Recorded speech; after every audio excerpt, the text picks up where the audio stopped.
Welcome, everyone. Today we have a very special guest, Professor Geert Hofstede, a pioneer in cross-cultural research. Professor Hofstede, thank you for joining us. Thank you for having me. It's a pleasure to be here. To start, could you tell us a little about yourself and your background? Certainly. I was born in the Netherlands and worked for many years as a social psychologist and researcher. My work has focused on how culture influences the way people think, work, and interact. One of my most well-known contributions is the cultural dimensions theory, which helps explain differences between national cultures. That sounds fascinating. Could you explain what led you to develop this theory?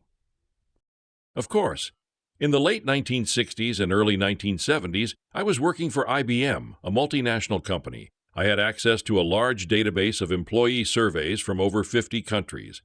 When I analyzed the data, I noticed patterns. Certain values and behaviors differed significantly between cultures. This inspired me to identify key dimensions that define cultural differences.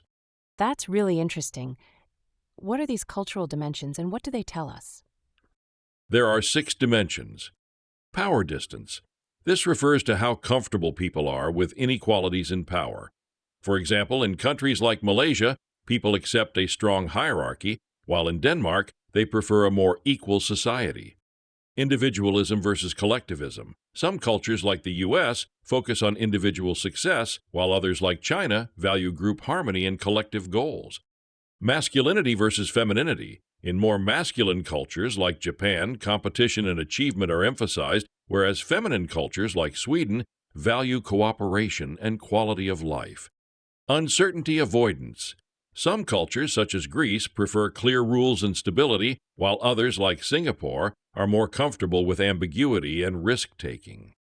Long-term versus short-term orientation. This relates to whether a society values tradition and long-term planning, as seen in China, or prefers quick results and short-term gains, as in the U.S. Indulgence versus restraint. Some cultures, like Mexico, encourage enjoyment and leisure, while others, like Russia, are more restrained and disciplined. That's a great explanation. So how can international students apply your theory in their daily lives? Good question. Understanding cultural dimensions helps students adapt to new environments. For instance, if you move to a country with high power distance, like India, you may notice that teachers and managers are treated with more formality than in low power distance cultures like the Netherlands. Similarly, if you come from a collectivist culture and study in an individualist country, you might find that people focus more on personal achievements rather than group success. By recognizing these differences, students can avoid misunderstandings and communicate more effectively. That's really useful advice.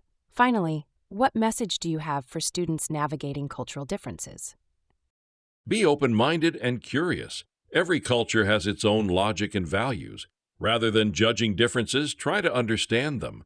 When you respect and adapt to cultural diversity, you grow as a person and improve your ability to work across cultures. Wise words. Thank you, Professor Hofstede, for sharing your insights with us today. My pleasure. I hope this helps students appreciate and embrace cultural diversity. Thank you all for tuning in. Stay curious, stay open, and keep learning about the world around you.